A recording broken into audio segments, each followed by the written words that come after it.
Why are we interested in basic intro to environmental recovery? Well, as we've discussed, remember a few of you were present when we were outside at the lunch table discussing the destruction of the environment and the long-term effects it's having on the human race. And the reality is that the destruction of the environment's been going on obviously for tens of thousands of years by humanity. And a lot of times when we look at an environment, like we look at the environment here, for example, because it's been like this for many, many years, usually our entire lifetime, we don't see what we do over that period of time. And unfortunately what's happened historically is tens of thousands of years ago, for example, places like Turkey and Egypt and the Middle East that are now completely barren and mostly desert were all treed. They all had forests on them, right? But what happens is that the trees get destroyed over many years, many times over generations. One generation destroys one group, another generation destroys the next group. Then they introduce farming techniques like goats in particular in the Middle East, but cattle, meat-eating type of farming techniques. And what those meat-eating farming techniques do is every little seed that is already in the ground that could come up to recover the land is eaten down by the farmed animals. So in the soil, we start off with huge, literally millions and millions of seeds in any square meter of land. Usually there's more than 1 million seeds in that area of land. But what happens is, over time, those seeds come up, and because of our grazing techniques and our farming techniques, we mow them down or we destroy them before they can reseed. So now the seed bank in the soil gets less and less and less. Over thousands of years, you can see what happens is that what might start off with millions of seeds per square metre in the soil ends up with being only a few hundred or even tens of seeds in the square metre. And then the next generation, some of those grow again, and then they get eaten down. And then by the time you have this growing cycle that never gets to fruition where they fruit and seed, what happens in the end is there's no more seeds left in the soil of that particular type to recover the land anymore. Right?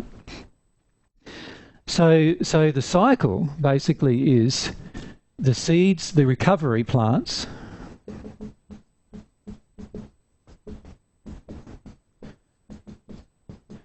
which there are millions of seeds of in the ground, germinate. So they germinate, they grow into seedlings. Our farming techniques destroy them, right? And then, of course, the recovery plants that are in the banks try to start again, but now there's less of them. There's less seeds. So you end up with this cycle that is slowly converging into nothing left. Now, if after a few generations of time there are no plants that can actually grow, or they're all getting eaten down, then what starts to happen is that, there's a number of different things that start to happen. The first thing that happens is that because there are no plants, now we get bad erosion, dust storms and other things like that, which cover over the water table. All the water table in that area gets evaporated into the atmosphere, dumped usually somewhere else. And so now all of the groundwater that were there that would support the plants has now disappeared as well, or gone very low. That's why they have to dig deep wells to get to the water in those locations. And eventually, over thousands of years, what happens is you end up with a desert wasteland.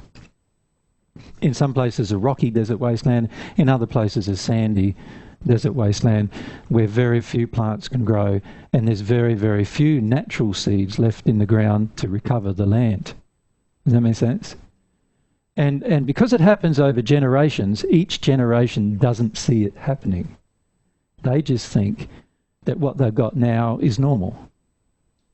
right? So they don't actually see it occurring.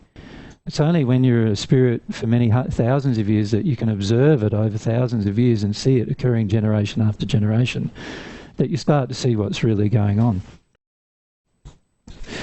So we have this recovery plants which would normally turn into seedlings and therefore start recovering the land, getting destroyed again through the farming techniques. And then, of course, there's less recovery plants that can become seedlings because there's less seed in the ground. And then, of course, that continues, this cycle continues until you basically have no longer the soil-based structure or the water structure anymore left in the soil to support growth of any plant. So even though there are still many, many thousands of seeds that are not recovery plants in that ground, none of them can grow, or many of them have been blown away by this stage. So we have this long-term environmental destruction, which continues to this day. And in fact, it's worsening. It's worsening every generation. We introduce new sorts of farming techniques which include machinery, and the machinery therefore destroys more land. We can clear more land more rapidly. Before we had to do it by hand generally. Now we do it with machinery that's capable of clearing football fields of growth every single second on the planet. So we have a football field, I think it's every second, getting destroyed on the planet. And then, of course, we continue doing this to it. We grow plants, but eventually the soil can't even grow that plant anymore. And so we get this destruction. And a lot of these things in the last 100 years have rapidly increased in their occurrence. For instance, in South Australia, many of you will know the area between Ceduna and Western Australia, that area there. That was a mallee scrub area. Only 50 years ago, it was a mallee scrub area. The scrub was about 30 or 40 feet, about 30 feet high in its canopy, very, very low scrub canopy, but it was full of wildlife, as you can imagine, and it had quite a good rainfall. It had good enough rainfall to grow what they call hard wheat there. So what they did was they got bulldozers and they changed between the bulldozers and bulldozed whole areas, thousands of acres. It was very flat because it used to be an inland sea. The mallee recovered that from an inland sea, and it recovered over literally tens of thousands of years it took for recovery, because the middle of Australia was an inland sea. And so what happened was that the recovery occurred over thousands and thousands of years, but these bulldozers went through the place in a few years. And they produced, in the end, land, which was tens of thousands of hectares of land, very, very flat land, and able to be farmed for hardened wheat, which is the best kind of wheat that you can buy on the world market. And so what they did that, and within 15 years, most of the land become unviable. So they had crops for 15 years, but within 15 years, most of the land become unviable, and within 25 years, no land there is able to be farmed anymore. None at all. So, that gives you an illustration of what happens when we do this process on a large scale. In Queensland here, it's happening all the time, poisoning as well as the farming. And pretty much in every country of the world, it's the same. If you fly over Brazil, it's really interesting when we flew over Brazil, because when you fly over the Amazon, you see this nice green rainforest sort of thing. And then as you go further, all of a sudden it turns into the kind of country we have here. All of a sudden. It's like you're flying over rainforest, and all of a sudden it becomes this, right? And you can see what's happened. There was a rainforest there, but they cleared that land for cattle farming many years ago now. And now it won't recover, because it's continually being farmed, and it's becoming, the interior of Brazil is becoming drier and drier as a result of that as well. Same process, it's just the same process. This continual environmental destruction, driven primarily by the emotion of wanting to eat meat, but also by other emotions too, of making money out of farming, making money out of feeding the world, rather than just giving away food. And unfortunately, meat-based farming is obviously very, very high in terms of its lack of productivity. So that's what's going on. And we do it everywhere. And there's places in the world where it's happening all the time still. And there's places like in Russia, in the Ukraine and other places around the Black Sea, where now what used to be beautiful, fertile valleys have now turned into desert wastelands. Lakes that were up to 300 metres deep have completely dried up, because the water table gets evaporated now that happens. And so you end up with large areas of land no longer viable to produce food or anything else for hundreds of years in the future. And considering the fact that we're still doing the same thing, probably tens of thousands of years in the future. Yeah. Catherine, you want to ask if we use the mics, because then we'll get a recording of this for you guys. I just wanted to say, I don't know whether you know or not, but the fellow who has the fish ponds or whatever they were there, he's gone through and poisoned all the trees. Mm-hmm. Where's this? On the learning centre. Oh, yeah. That wouldn't surprise. I mean, it's not on the learning centre, it's the place. Yeah, but it's a normal thing around here. It's like, yeah. So what we want to do is learn how to recover it, really, don't we? Like how to start the recovery process.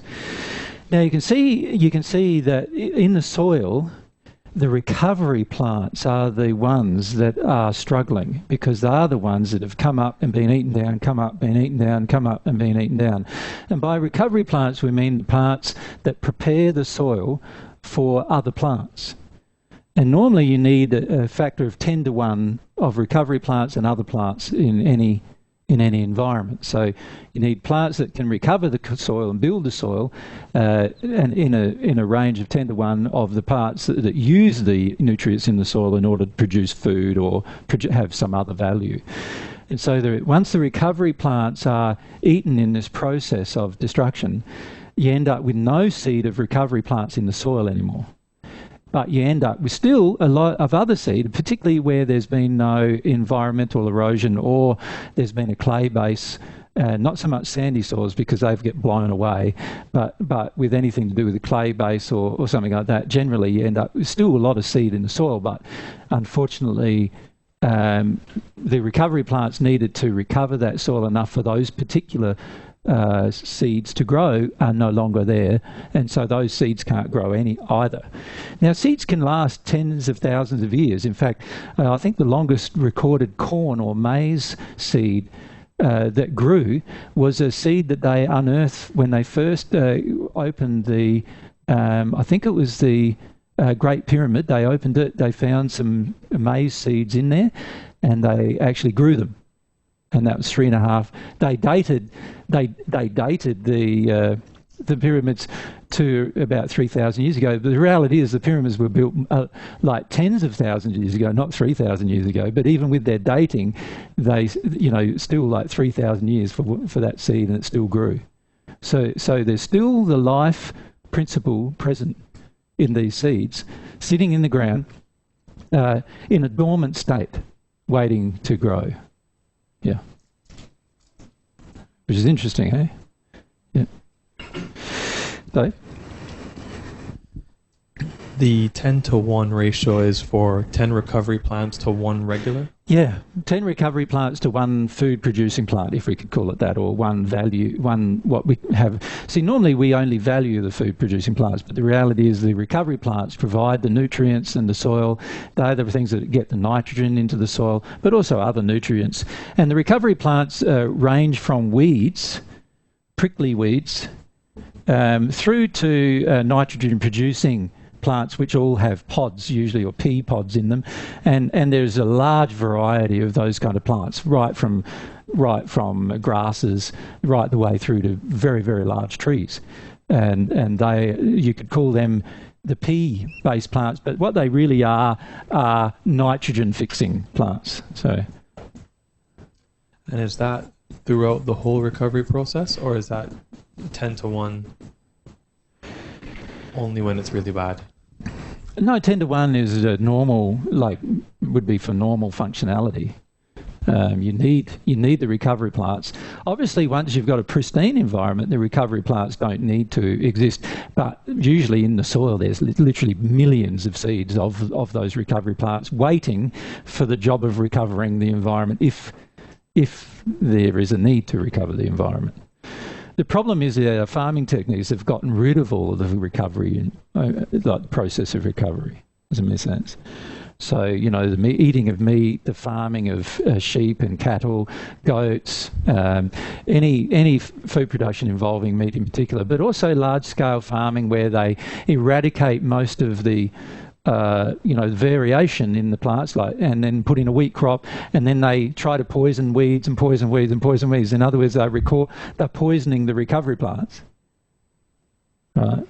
The normal farming technique is to poison the recovery plants, or somehow remove the recovery plants and get enough of another crop, one that is called a crop of value, a value crop, and unfortunately what happens eventually is the value crop won't grow anymore because it needs the recovery plants really to provide the nutrients to the soil in order for them to grow. So what we end up doing then is pumping, we then go mining and we dig a hole somewhere else, and we start ripping out of the soil all of the nutrients that we need and then we spray or we deliver those nutrients through chemical or through fertilisation methods onto the land in order to get the land able to be viable again to give us a food-bearing plant. But obviously, sooner or later, what they're finding now is that the more they've done that, the more they pump into the land, the less it's producing. And eventually it gets to a stage where it can't produce anything at all. And only weeds could grow, but all the weed seeds have all been, usually if they've been let grow, and then they're fine, but unfortunately a lot of them have been destroyed through cattle farming and sheep farming and other techniques that have eaten all of those seeds out of the system as well. So then you end up with large-scale environments like the Middle East where hardly anything will grow. Yeah. And if you look through all of Europe, even a very green, very viable climate for growth in a lot of ways, but very little variety because a lot of the recovery plants are gone and the farming techniques have removed them. And it's fortunate that just they have enough rainfall to maintain, or enough water to maintain some of their growth. But aside from that, if you took the water away from any event, and sooner or later the whole place would just die a natural death, Courtney? So did God not then create deserts as part of the natural design of the earth, really? There's no, by nature there are deserts that occur due to the cycling that occurs of the plates, so what God created the system, the way the earth works, as you know, is that, you've got subduction zones of plates and rising zones of plates, so a plate subducts under another plate, and basically it's a recycling, and then there's other places in the earth where you've got producing new soil, if you like, new nutrients coming from deep within the earth, pushed up, and you also have the volcanic activity, where you have a volcano doing all of its jobs. Now, these recovery plants were intended to recover those barren landscapes into a forest, so they've always been present. That's what their intention is, to recover that. But their intention wasn't to try to do large-scale recovery of huge amounts of land that humankind have destroyed and continue to destroy every century, and to a worse degree every century. Yeah. Any other questions? No. So we've got this environmental process that is insidious, and it's insidious because nobody in any single generation observes it really occurring. And it's only in this generation, actually, that if you examine areas now and 50 years ago, that you can start to see things occurring over a 50-year period. But in any previous examination, generally it occurred over much longer periods than 50 years. And unfortunately, for many of the last 2,000 years or even more, the average human lifespan was less than 50 years, or around 50 years. So at the end of the day, the average generation didn't notice the real change. And so nobody says, nobody flags the change and says, we've got to do something about it, right? Tris? Is this also because they didn't have didn't record the history of the environment very well as well? They didn't document very much stuff? Yeah, humankind by nature is only interested in sort of raping the environment for its own survival. And as a result, they don't record what's in the environment. There's very few scientists in the past who have recorded what's in the environment. There's scientists now, obviously, who are doing it, but they're only looking at the last generation, of course. You know, there's very few records that exist about previous generations of what was there. It was interesting when we first talked to Pete and Eloisa about this subject down at Kyabra, and I was talking about what Kyabra looked like before humankind got there, and you know, and it was only like 350 years ago or so when that looked like these beautiful forests, colourful trees, large-scale areas of food available to all animals, and you know, if you talk to a spirit who lived there, then you've got an opportunity to see it, but you know, in a normal generation on Earth, you just don't see the changes that have happened. You just don't. Of course, one generation destroys it all, but most of the generations of the past two have no understanding of how to recover it, so therefore they don't understand the significance of the destruction. They don't understand the problems associated with recovery. Big problems, eh? And in the end, it could conceivably get to the stage where human life is so unviable that we're all competing for water and food-based resources. That's how bad it could become. And the water issue, governments have known about for many, many years. But the environmental issues, most governments are completely in ignorance of right at this moment. Yeah. So the question then becomes, how do we recover such things? Well, obviously you can see, if we look at the recovery process, we can see that these things, weeds, are going to be a key part of the recovery. Right? Aren't they? They grow prolifically. They usually have some kind of prickles. They usually are inedible for many of the weeds, inedible.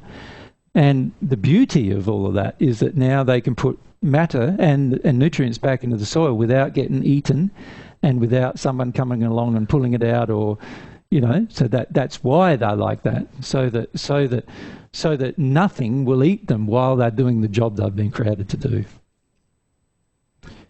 So they become an essential part of the recovery process. But how do we get them to grow if there's no water?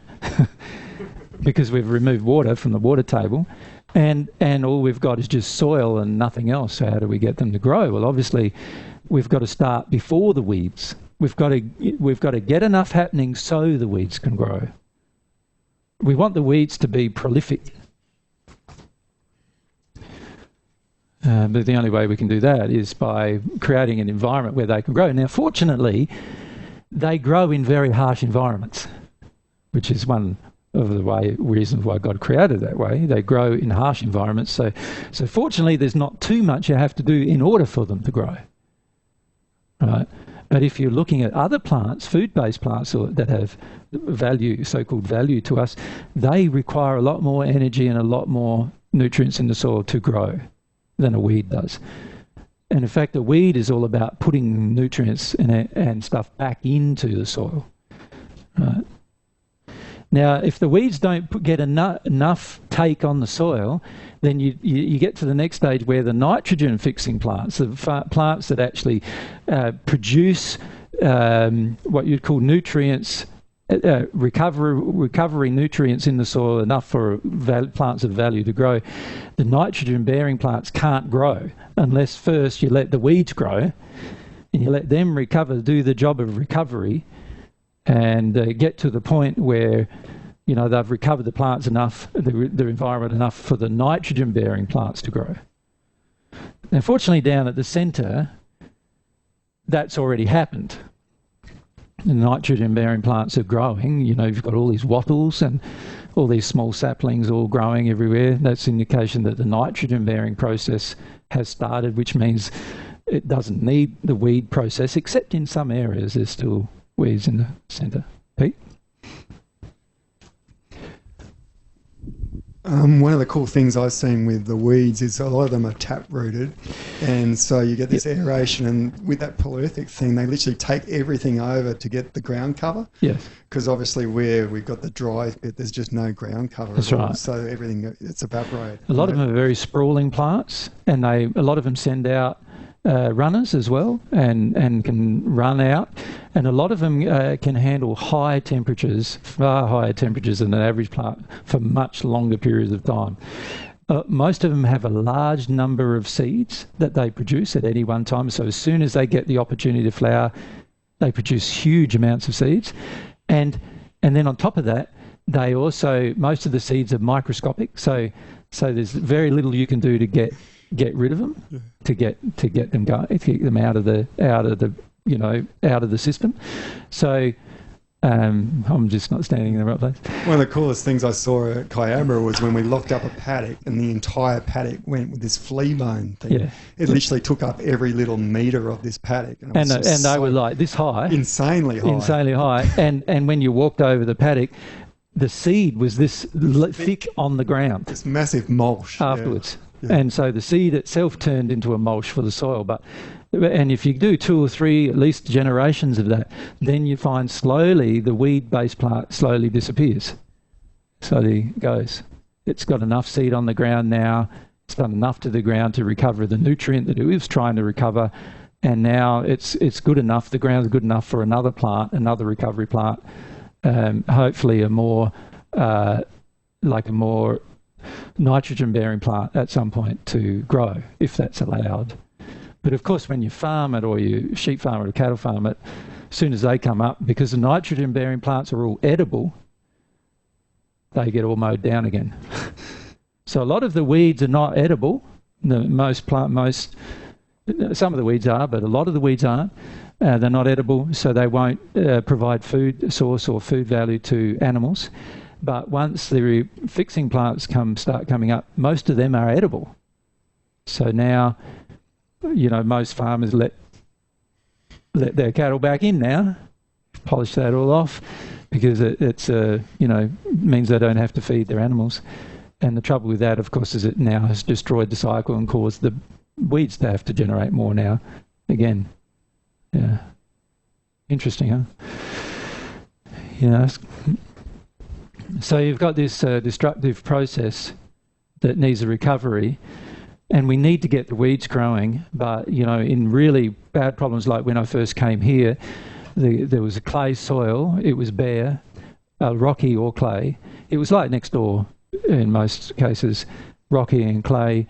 There was obviously seed in the ground, but no way to get it to grow, because the water would just run off the top of the soil. No water would sink into the soil. There would be no water deposits anywhere on the land, and so any rain that occurred would just run straight off and down the riverways, and we couldn't keep them here, so couldn't keep any water here. So even though we get an okay rainfall, like around 20 on the average, it's not been like the last few years, but normally it's 25 to 30 inches of rain a year. Most of it went down the river anyway, and not on the land. And even after a really big solid rain, the top, if you dig down into the soil with the clay, it's only the top 10 millimetres generally that's wet, and the rest is all dry still. So unfortunately, when we come here, it's like there were no weeds growing. And there were very few recovery plants growing because they were still farming goats on the land. And so the goats would eat all the wattle. And so there was very little wattle on the land as well when I first came to the property. And so the first question then became, well, you know, I know that in this clay there's a lot of seeds. I don't have to bring seed in at least, whereas if you go to a desert-based environment where there's been sandstorms and so forth, you'd even have to bring seeds into that environment because all the seeds would also be blown away. You follow? But here in this environment, because it's clay and also any rocky soil usually has some seeds in the soil still, which is fortunate. It hasn't blown away. So you know that all you've got to do is get enough recovery for those seeds to eventually germinate. The problem is if the land has been farmed a long time, those seeds are going to take a long time to generate because most of the nitrogen-fixing seeds will have been eaten through previous generations of the cycle. So fortunately here in Australia, we've only had a few generations of the cycle, so we have an easy time of it to recover, really. But if you go to places like the Middle East, because they've had literally millennia of the cycle, it's going to be very, very hard to recover that land without introducing seed, without introducing weeds, and without getting some kind of water into the system that is retained on the land. So let's look at the process of recovery. Obviously, the first thing you need is water to stay on the land. Without water, obviously nothing will grow.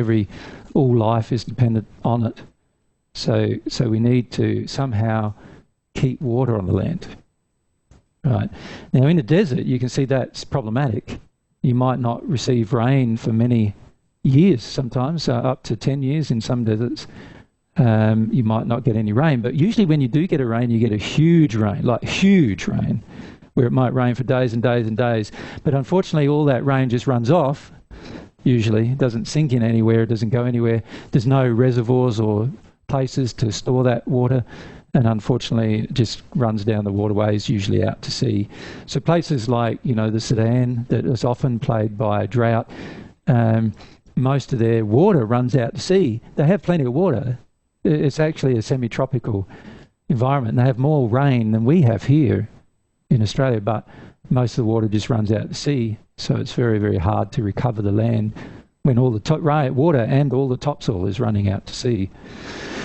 So the first thing we need to do is keep the water on the land. Somehow, keep the water on the land. And we'll talk about different methods you can use to do that in different places, but that's number one, isn't it? Keep water on the land. Once you've got water on the land, you need to now somehow encourage the weeds to grow, don't you? But the weeds can't grow without enough soil to grow in. Right? So the second thing we need to work on is the soil. We need to work on what's in the soil. Now, there's a number of things that we can do to improve the soil.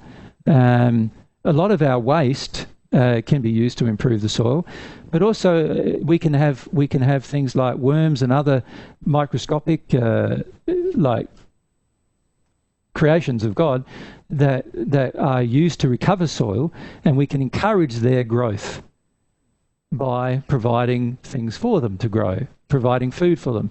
So to recover his soil, we need to do a number of things. Firstly, we need to get some intelligence into the soil. The problem with most soils that have had this process is that eventually there's no intelligence. And what I mean by that is quite simple.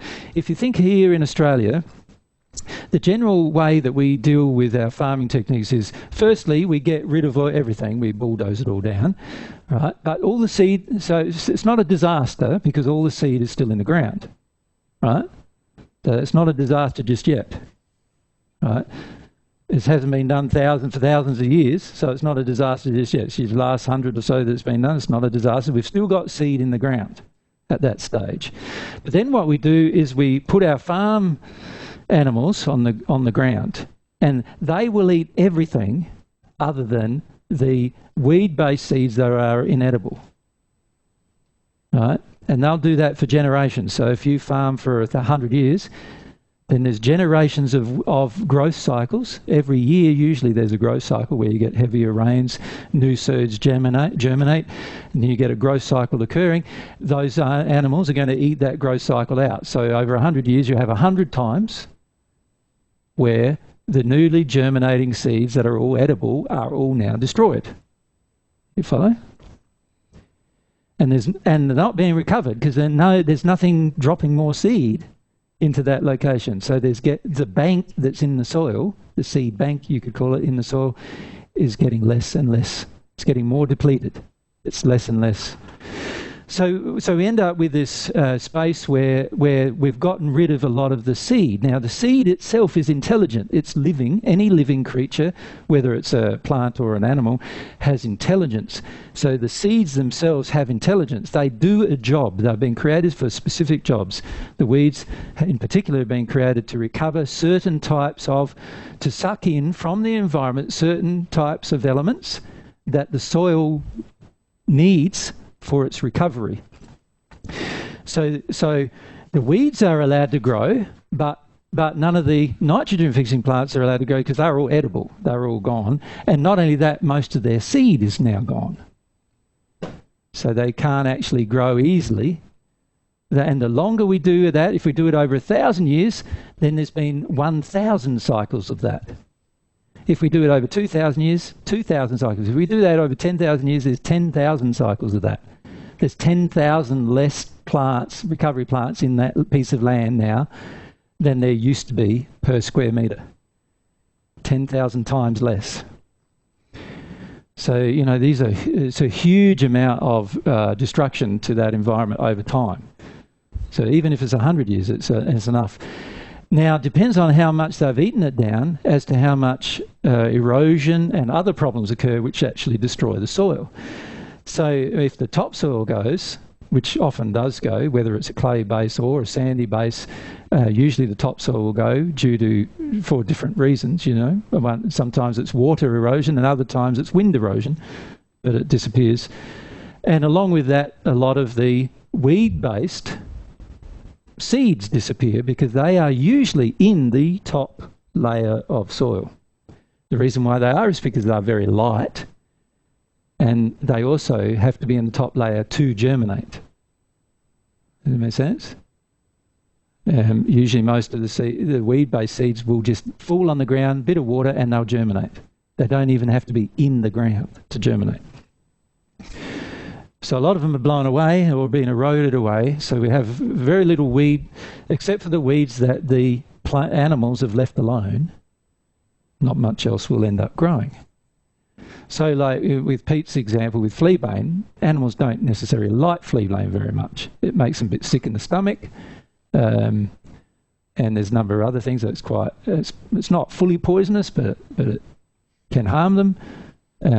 So they don't eat it. They'd rather eat something else. So they leave it alone, fortunately. So that's why that property on that particular piece of land, you get fleabane coming up, which is great for its recovery. Now, each seed has intelligence because it has life principle embedded in it. It also has a job. God created every seed for a job, so it has intelligence. It knows what to do and it will do it. Right? But there's also, so the intelligence informs the seeds that create intelligence. But there's also other creatures, right down from bacteria, right the way up to microscopic creatures and then things like worms and other things that all exist in the soils. So you could call them living creatures, shall we now? Bundle all of them together. Living creatures and organisms that also have intelligence, and every one of those have a job too, a specific job.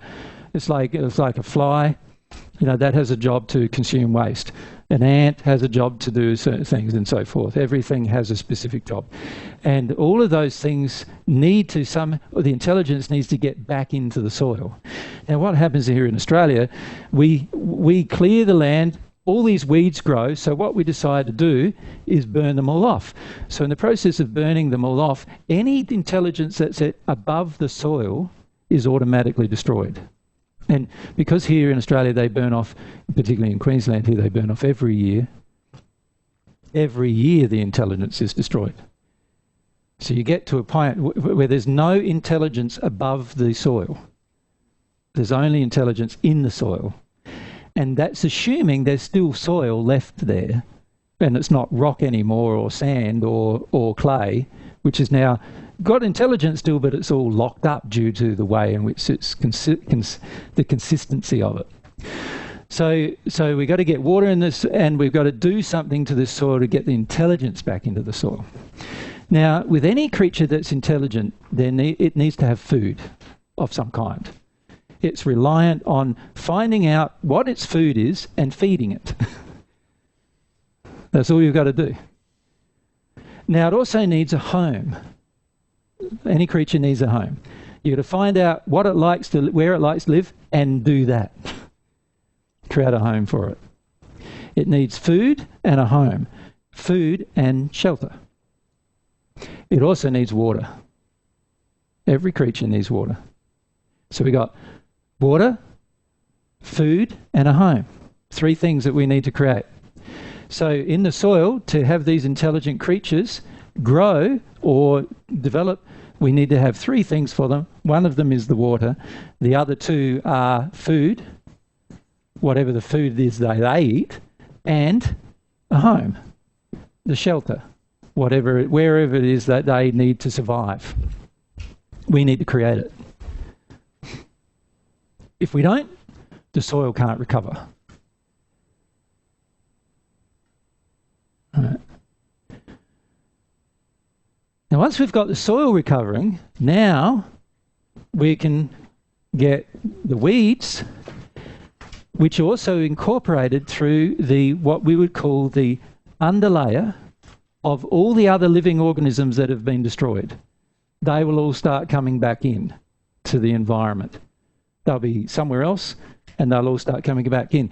When I say they're somewhere else, oftentimes they're actually locked up in the soil. Many insects, for example, can survive hundreds of years in the soil in a state of stasis, a state of suspended animation, and therefore, as soon as the right conditions come for them, they will come automatically.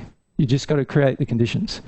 So it's not only the weeds that we're now interested in, and we're interested in the recovery organisms.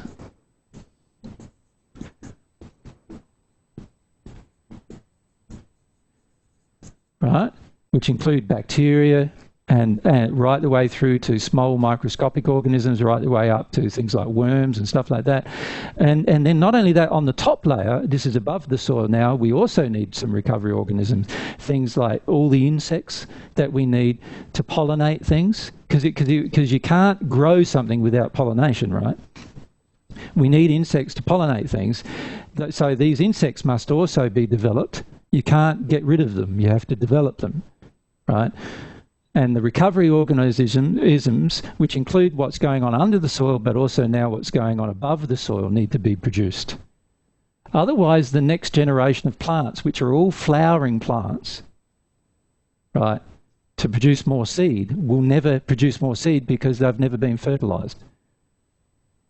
They've never been, what do you call it, pollinated. Yeah. And so they've never been fertilised or pollinated, and as a result, they can't grow. If a plant's fertilised and pollinated by the environment, it can grow and reproduce. So this is what we need for it to reproduce. So now that we've got the recovery organisms and the weeds growing on the top layer of the soil, now the soil is protected. The soil now is not going to erode anymore. It's not going to be blown away. The seeds that drop there are most likely going to stop from being blown away by being caught up in the weeds. So even if some blow away, there'll be some caught up in the base of the plant, in the weeds, that will just stay there and regerminate for the next cycle. Does that make sense? So even a bad wind blow or a bad rainfall, where heavy rain normally would wash everything away, won't wash everything away anymore. We've now got some ability to recover the land. You follow? Yep. Okay. Now that is happening, there are seeds in the ground. So these recovery weeds and recovery organisms are now doing their work. They are the intelligent creatures we need to do the work on the ground. You doing it by hand is really pointless, because you're never going to be able to recover the amount of ground that 1 billion insects or 1 billion worms are going to be able to recover. You follow me? You're never going to be able to do it. You're better off getting them to do it, right? They have been created for those specific purposes, so you're better off getting them to do it. If you tried to do it, man, it can take hundreds of years even, but you're also taking from another environment to do it, unfortunately. So you might be improving your environment while you're doing it, but what's actually happening is another environment elsewhere is getting destroyed to give you the nutrients to do it in your environment. Doing it this way, no other environment elsewhere is getting destroyed. So it's actually the most loving way to recover an environment. Right? The only time to get things that are waste from other people is if it is treated as their waste and all they're going to do is burn it, or all they're going to do is throw it away or whatever. Then get it. Put it in your environment. Right? But generally it's best to not do that unless they are throwing it away, or unless they, were trying to get rid of it, unless they're not going to use it. Right? Because we want to recover the environment like this as much as we can. We'll talk about practicalities of how to do it in a minute. Okay, so now that we've got the weeds and the recovery organisms in the environment, what are we doing now? Now we have the opportunity to start getting some of these plants, the nitrogen-fixing plants, the ones that are actually edible by other organisms, back into the system. We're getting higher intelligence back into the system. Right? Once that starts happening, now the soil will be prepared even further by those plants and animals and creatures, plants and living creatures, living organisms, to get to the stage where what we call a food value plant can grow now by itself, right, without any assistance from you. The seed will probably, depending on what kind of soil, the seed will probably be in the soil already. So you won't have to bring the seed in. Unless, of course, you've got an environment like the Middle East where it's had tens of thousands of years of damage, then you will have to bring the seeds in. You might even have to originally bring the weeds in and then bring the other seeds into the environment. You might even have to bring some of the insects in and some of the bacteria in and some of the other things even into that kind of environment, because it's been destroyed over tens of thousands of years. Up. Many years ago I worked on a project of greening the desert in Saudi Arabia. Yep. And some nursery people in Darwin all got together, and what we did was grew millions of Australian natives. Yep. And sent them over in plane loads without all the seats in the plane. Yeah. But we did the wrong thing in doing that. Yeah, because a lot of the water in the soil hasn't been recovered, and a lot of the recovery organisms aren't there, and so you can't. It's not sustainable. No. Right. So some of those things might grow, but a lot of them would die. But if we took the water off them, they'd die. They'd die. Yeah. Because the system's not sustainable. You've got to get the system sustainable in the locale. That's what you've really got to do. You can bring things in, but you've got to be careful what you're bringing in and why, and what the role of that particular thing is. Because you really want it to be self-sustaining in the end, don't you? You don't, this is a creative process, and any creative process means that in the end you're not going to have to maintain it. Right? So every time we need to maintain something like water it, we're already out of harmony with the system. We need to encourage the water to come there and store it when it's there. Does that make sense? And the other systems will come along and follow. It'll be a slower process, but it will be sustainable. Yep. So how would we grow food-based plants sustainably so they don't suck up all the nutrients out of the Well, once you've got this system back where the nitrogen-fixing plants and everything are all now growing naturally, Now you can introduce food-bearing plants into the system, and they will be sustained by the other plants and the other systems you put in place. So they'll grow naturally. In fact, what will happen for many of them, you won't even have to plant them. They'll just come up naturally and grow naturally. You won't even have to plant them. But again, in places where the soil has been so destroyed, where it's all been blown away and all the seeds been blown away, then you're going to have to introduce them. You know, usually by seed would be the best way. So the interesting thing about planting a seed is it will only grow if the conditions are perfect for it to grow. The problem with planting a plant is that it's already growing, and you don't know the condition of the soil that it's growing in. You don't. You've got to get it growing by adding things to the soil, but you don't know the condition of the soil. You don't know if that soil is actually ready for that plant. Right? But the beauty of putting a seed on the ground is that you know if it grows, the soil must be ready. Do you see? It's a measuring instrument for whether the soil is ready or not. The seed is, whereas the plant doesn't measure anything.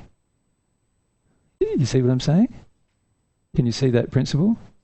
Yeah. You put a seed there, it measures whether it's ready before it grows. You put a plant there, you're already forcing a change to the environment that it might not be ready for. Naturally, that's going to require work. Watering, fertilisation and other things need to be done to sustain that plant. That with the seed, if it naturally grows, you know that it's probably going to be okay. Given the fact that it's growing, it grows in its most ideal circumstance. Does that make sense? Yeah. So what you do is you encourage the growth of things, whatever it is, and you measure. So when I first came here, weeds grew. So that tells me the condition of the soil, tells me where we're at. Tells me that I've got to do more work on the intelligence, do more work getting the water there, because the recovery plants weren't growing, it was only the weeds that were growing. It didn't grow en masse, like en masse. Like we used to have this cobbler's peg thing, and man, it was just, you couldn't walk 5 metres anywhere without getting all of the seed all over your clothes everywhere. You just couldn't. Right? And that went on for a couple of years, and then they've all died off and they haven't come back. Because whatever they did, what the job was that they did, is done now. Now we're waiting for the next recovery, whatever that is, you see. Yep. So what we need to understand is that these steps are required to reverse this recovery. Now, of course, it's not an instant process. So, you know, you're not going to be able to go out there 1 year and plant a whole heap of plants, and the next year you've got a lovely, plants growing and everything's going to be good. It's not going to be like that. You see, we're into instant gratification, and that's what we want to have happen. And that's why we bring in all these minerals from elsewhere and all this stuff from other places and all these things from all over the place and all this stuff that's been taken out of other places to give to us. Not the waste of other places, but the stuff that's been taken out of other places to give to us. And the problem is that all that does is create an unsustainable environment in our place. So you walk away and you do something else, all that will die, which of course it does. Right? But it doesn't if you created a sustainable environment. You walk away and it just keeps going. Keeps growing, everything keeps growing, keeps producing food. You don't have to be there anymore. Can you see the difference? So, yeah. Okay, so once we've got the recovery organisms, the nitrogen fixing and other organisms that are now edible for animals, now animals can come in, they're higher intelligent, they can add to the system. So there's more higher creatures that come in that add to the intelligence of the system. Now that we've got that going, now the next phase is obviously the human comes in and he's able to sustain his life because now there's plants growing that can sustain him. And they'll all be growing naturally without him having to do any work. Without having to do anything, because you've already done it. All the preparation for it has already occurred. Does that make sense up to now?